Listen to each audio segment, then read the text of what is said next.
Bismillahirrahmanirrahim.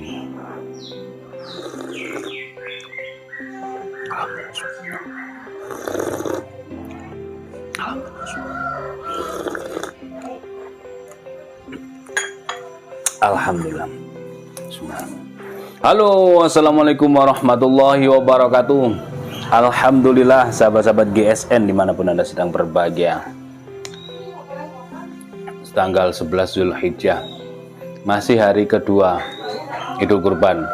Hari ketiga saya menyembelih sebenarnya, tapi kosong hari ini. Barangkali ada yang mau ngajak nyembelih. Siap. Ini kita akan mereview sekaligus menyampaikan tata cara perawatan selesai penyembelihan.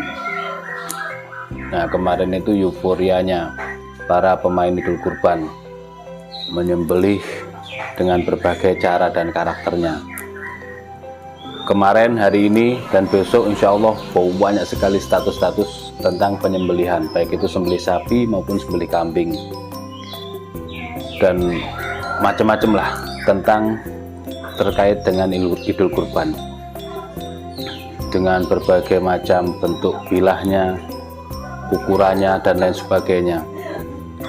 Nah, fungsinya daripada di video, didokumentasikan, bukan untuk pamer-pameran kepada teman-teman dan lain sebagainya, tapi lebih ke evaluasi. Bila mana ada kekeliruan, kesalahan, sekecil apapun pasti kita tahu. Nah, orang yang mawas diri, orang yang bijaksana adalah orang yang mau menerima masukan dari orang lain dan mau memperbaiki kesalahan atau kekurang pasan dalam suatu bentuk tindakan. Dalam hal ini kita penyembelihan. Banyak sekali yang masih kurang paham tentang SOP penyembelihan, khususnya bilah-bilah tradisional dengan material baja bekas. Saya selama mengonten 20-30 menit tanpa jeda, saya mengonten itu tanpa jeda ngocehnya ini.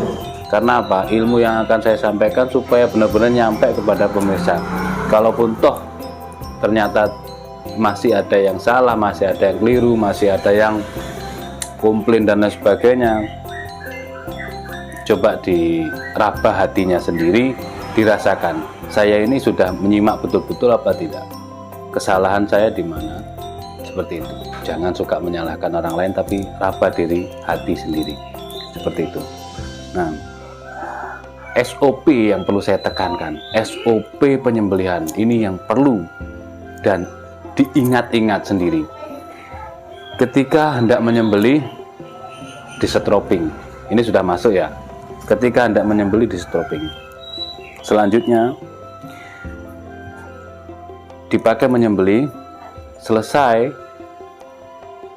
dibawa ke tempat cucian, dilap kering, lalu disarungkan kembali. Membawanya juga hati-hati, mencabut dan menyarungkan, mencabut, menyembelih, membawa, mencuci, lap, menyarungkan juga hati-hati. Itu SOP penyembelihan.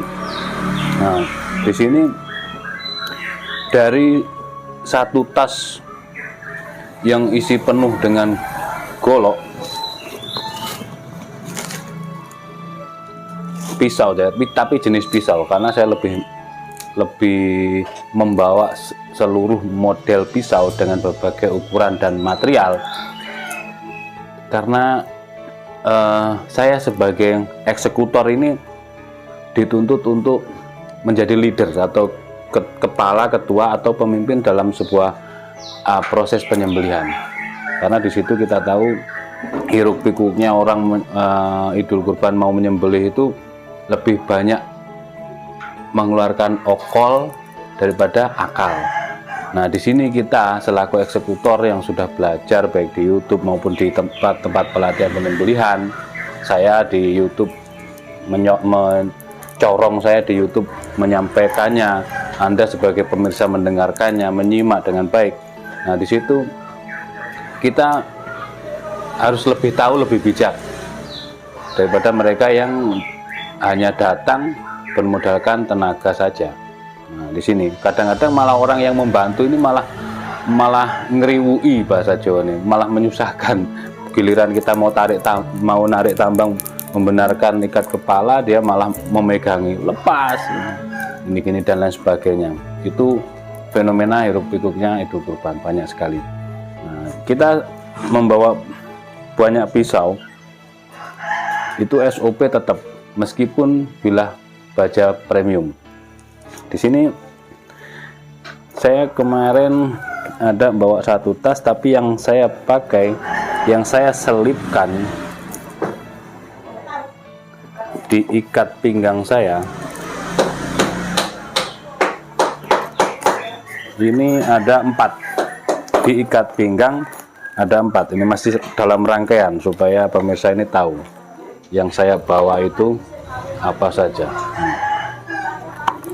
Ini masih dalam satu rangkaian di hari kedua kemarin. Nah, sebelah kiri itu ukuran pendek-pendek, sebelah kanan ukuran panjang-panjang. Kita detailkan. Dari yang sebelah ini.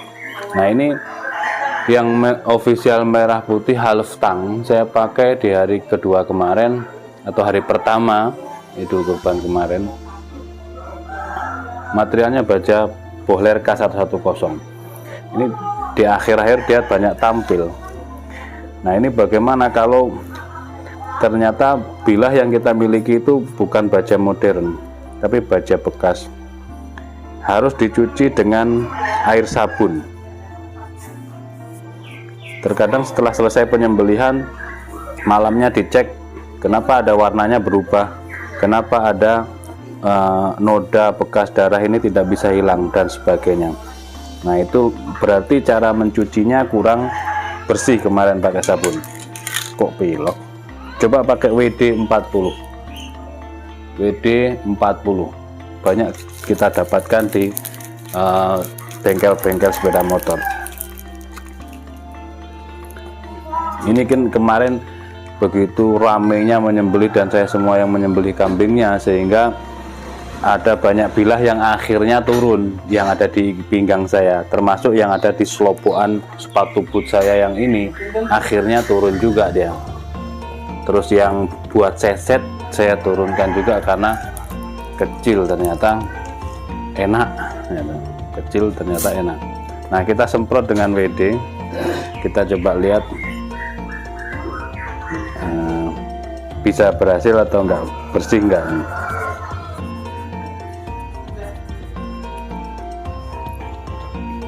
Itu kalau baja-baja modern masih aman. Nah kalau baja bekas bagaimana?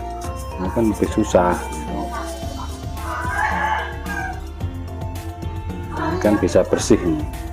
Jadi ketika penyembelihan selesai menyembelih, dicuci bersih dengan air mengalir. Jika tidak memungkinkan seperti saya di 2 tempat 3 tempat tidak memungkinkan untuk mencuci ke keran, handuk yang kita bawa itu dibasahi, handuknya lembab basah, lalu selesai menyembelih dipelurut saja, dipelurut hingga darahnya tidak ada baru disarungkan.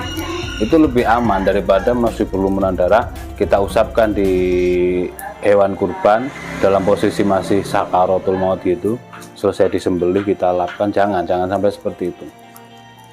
Kita coba di stropping kita semprotkan WD ya. Di stroppingnya ini disemprotkan WD, kelihatan ya. Nah kemarin itu saya mengikat dan merobohkan sapi itu terhitung di 2 tempat tidak ada yang tim yang solid, tim yang membantu. Mereka hanya simpatisan, mereka hanya sukarelawan yang notabene tidak mengerti dengan apa yang kita inginkan, tidak tahu tata cara merobohkan.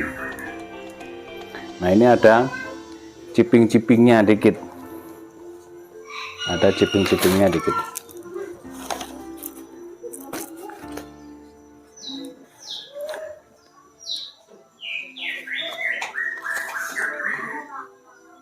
Masih mulus ya, walaupun ada ciping-cipingnya karena kita pakai tisu set gini.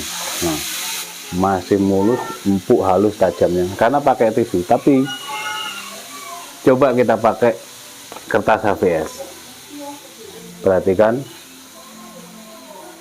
Nah berhenti, tengah ada berhentinya, dedek, baru kita tekan, ada micro chipping di tengah, kecil sekali, tapi bisa kita hilangkan. Kalau mikro banget, kalau sangat kecil masih terlihat mata, bisa kita hilangkan dengan cara di honing lalu di stropping, atau di stropping saja jika bisa hilang.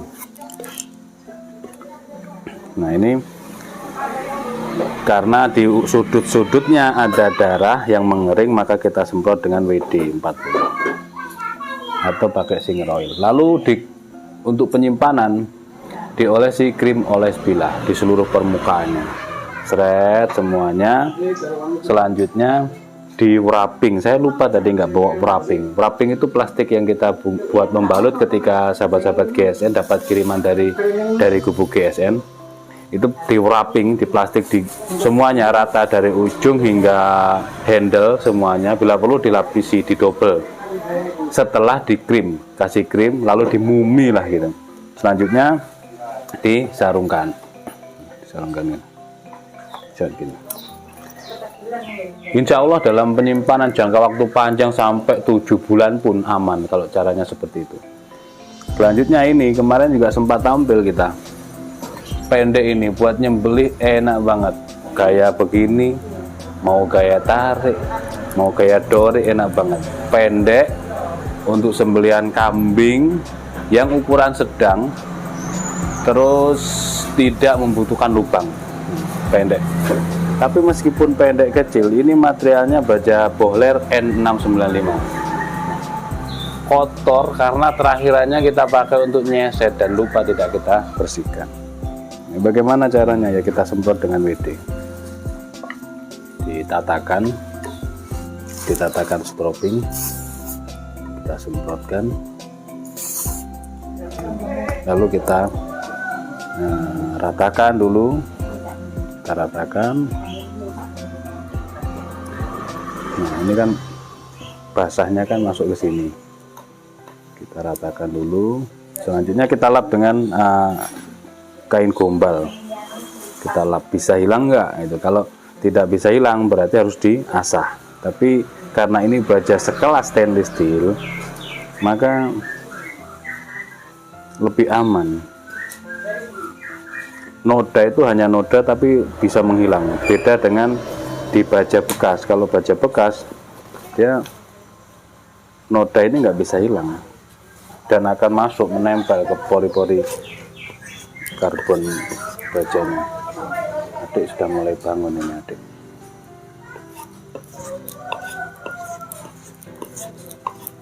Kita coba bersihkan dengan stroping karena kemarin ini setelah dipakai menyembelih dengan performa yang cukup tajam, orang-orang pada heran, seperti silet katanya. Ini silet ukuran gede kalau ini. Kalau tidak bisa hilang, maka dicuci bersih.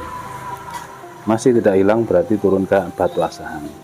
Kalau bisa hilang, tinggal dilanjut dengan krim, di wrapping lalu disimpan. Mantep banget, ini buat seset mantep, buat nyembelih enak. Kecil ini, paling sekitar 15 cm. Untuk selanjutnya yang saya pakai untuk menyembelih sapi, dan banyak orang penasaran, jangankan pemirsa, orang yang berada di tempat saja mereka penasaran. Official merah putih VG10. VG10 ini kita pakai kemarin menyembelih hari Sabtu itu 5 ekor sapi ya. Hari Sabtu 5 ekor sapi, hari Ahadnya kemarin itu 3 ekor sapi, baru 8. Tidak ada masalah, tidak ada chipping, tidak ada rolling, tidak ada masalah karena materialnya material baja premium. VG10, di atasnya N695, di bawahnya Elmax. Nah, seperti itulah. Nah, di pangkal sini lupa tidak kita bersihkan dengan bersih waktu di hari penyembelihan, sehingga ada bekas noda-noda darah. Kita semprot WD 40, lalu kita coba bersihkan dengan kain gombal.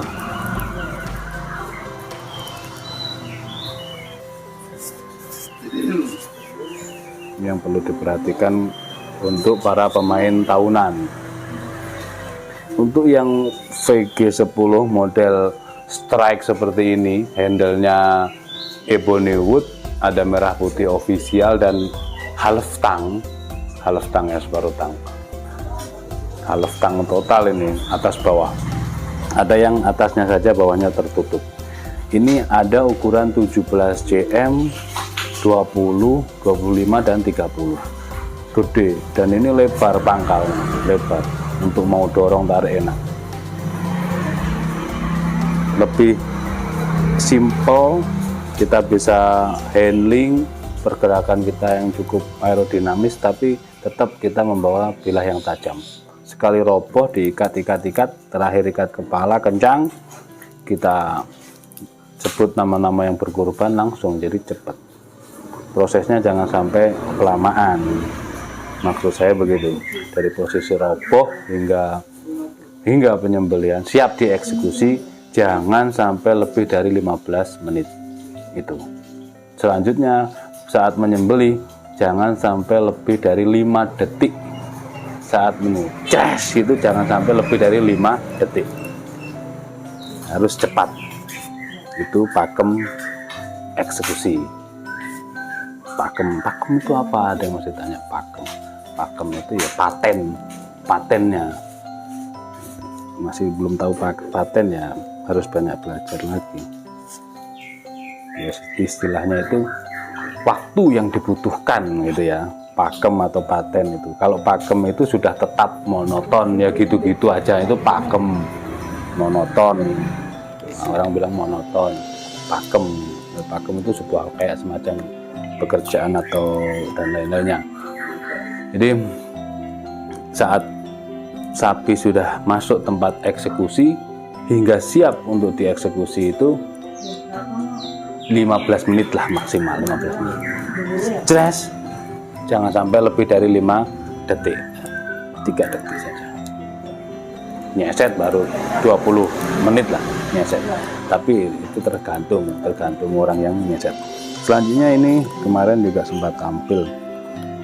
Model ini ada beberapa piece ya untuk ukuran lebar ini juga. Kita semprot pakai WD.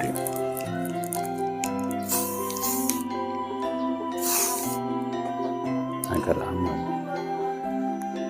Kalau seandainya kemarin dicuci dengan air sabun, maka tidak ada pekerjaan tambahan di hari penyimpanan, tinggal dikasih krim gitu saja.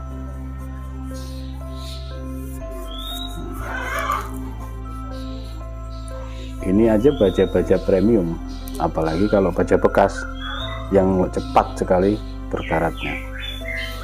Tapi kalau SOP benar-benar diterapkan, dicuci bersih dengan air sabun, selesai semuanya, nah insya Allah tinggal penyimpanan aman kan, tidak ada kotor sama sekali. Ini dipakai menyembelih kambing-kambing jumbo kemarin, enak. Untuk sapi bagaimana ya? Sapi mampu saja, ukuran segini mampu. Ini ada beberapa piece, termasuk yang ini yang pertama, si tipis manis yang kita pakai di Masjid Darussalam. Enak ini, kecil tipis manis, kita semprot semua saja biar aman. Meskipun baja Bohler N695 sudah sekelas stainless steel, tapi harus tetap kita jaga, kita rawat. Selanjutnya ada nih yang masuk di selobokan sepatu boot.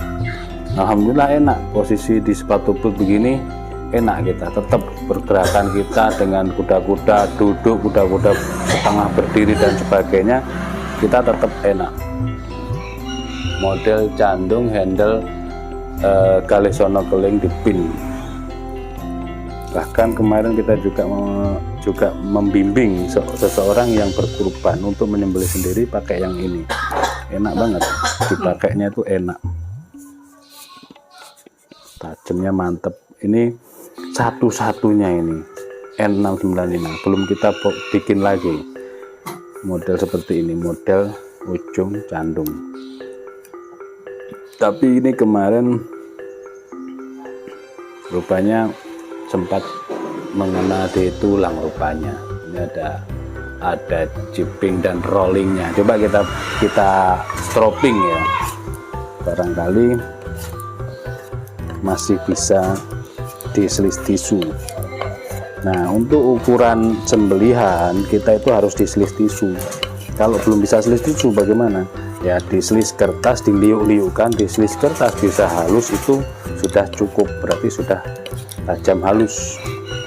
Kita tes dulu di tisu. Nah kan nggak bisa. Ini di tisu saja terlihat berindil, apalagi di kertas HVS tidak bisa jalan. Nah, banyak sekali jipping-jippingnya lah. Nah, di ujung saja yang mulus aman, ya kan? Di sini, nah, ini bagaimana penanganannya nanti di video lain atau mungkin tanpa kita video. Caranya di honing, kita honing dengan honing stick yang halus. Nah, di honing ini dengan honing yang halus untuk menghilangkan rolling dan jipping.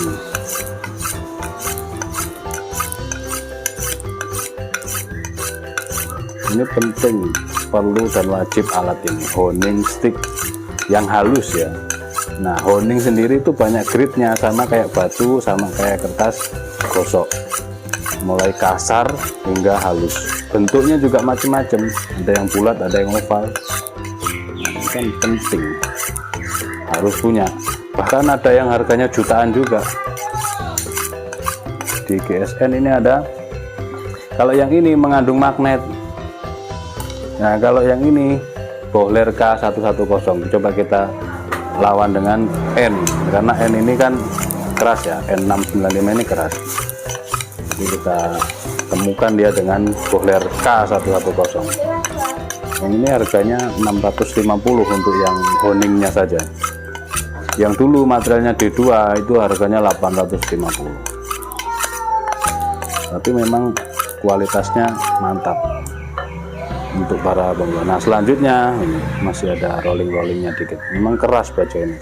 Selanjutnya kita setroping,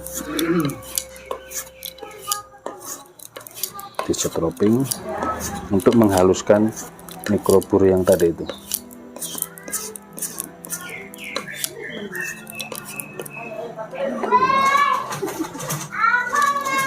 Kita lihat di kertas bisa mulus atau enggak. Masih belum, berarti butuh proses penanganan yang panjang ini. Masih ada chipping-chippingnya, maksudnya harus di honing terus sehingga mulus gitulah, seperti itu.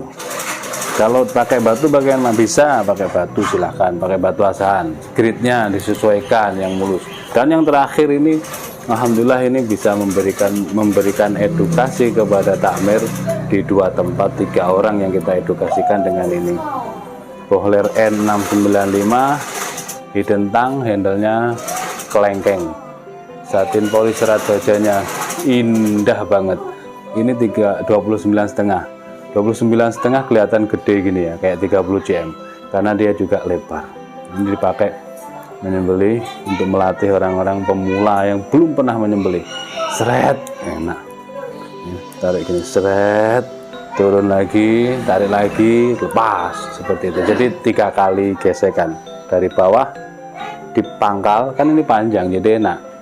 Seret ke atas, turunkan lagi, seret ke bawah, naikkan lagi 3 kali, angkat, seperti itu.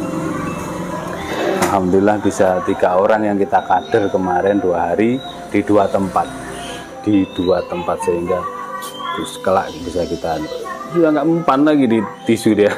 Sudah nggak mempan di tisu, karena kemarin hanya kita tinggali pisau ini dan tidak kita tinggali stropping, dan belum tahu cara menstropingnya juga mungkin, sehingga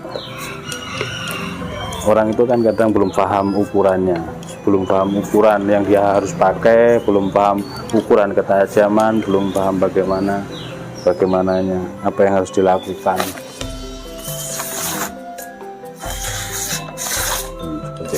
Ini untuk menyembelih sapi ya sangat mantep lah. Ukuran segini, kelebaran, ketebalannya. Nah, sementara dia masih belum mulus di tisu ya. Jadi tinggal kita, memang seperti itu. Pasti akan ada performa yang menurun ketika selesai dipakai. Biasanya pemula itu sampai nggaduk tulang, sampai nempel tulang. Dorong, seret, sudah putus tetap nekan sampai nekan tulang. Nah, yang terpenting itu putusnya 4 urat, minimal 3 urat putus ya. Kalau sempurnanya kan 4 putus. Nah, minimal kan putus. Yang wajib itu putusnya, bukan gaduk tulangnya. Karena kalau sampai gaduk tulang seperti ini hasilnya, bilah kita yang kalah gitu. Pasti berkurang ketajamannya. Kalau di kertas sih masih mulus, masih tajam, dipakai menyembelih juga masih mampu. Tapi pasti nanti yang paham jam terbang menyembelihnya sudah lama pasti tahu. Dari pertama terus terus selanjutnya ngoyo dikit. Nah, itu bagaimana caranya? Coba di honing lalu di setroping, atau di setroping saja jika mampu. Di tisu maka dia sudah kembali ketajamannya. Di honing, meskipun golok sama saja caranya juga dengan di honing.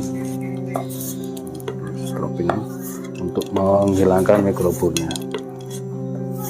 Ini tidak chipping, tidak rolling ini, tapi performa berkurang, tidak bisa ditulis tisu dikarenakan dipakai 3 orang masih pemula, yang kebanyakan kalau pemula itu nempel sampai gaduk tulang ini. Kalau nggak dibilang sudah. Nah, seperti ini ya. Perhatikan lagi tajamannya. Set. Masih ada ujung ya, di bagian ujung belum. Di pangkal sudah dapat. Ini di ujung.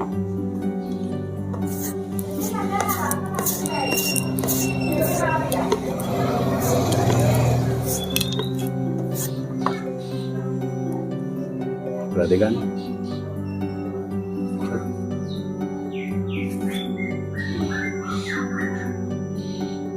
Tinggal dilancarkan lah untuk menstropingnya agar supaya hasilnya kembali di ketajaman selis tisu dengan hasil selisan yang sangat mulus.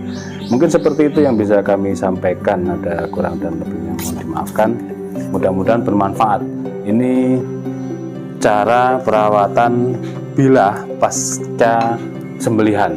Mudah-mudahan bermanfaat semuanya. Ada salah-salah mohon dimaafkan.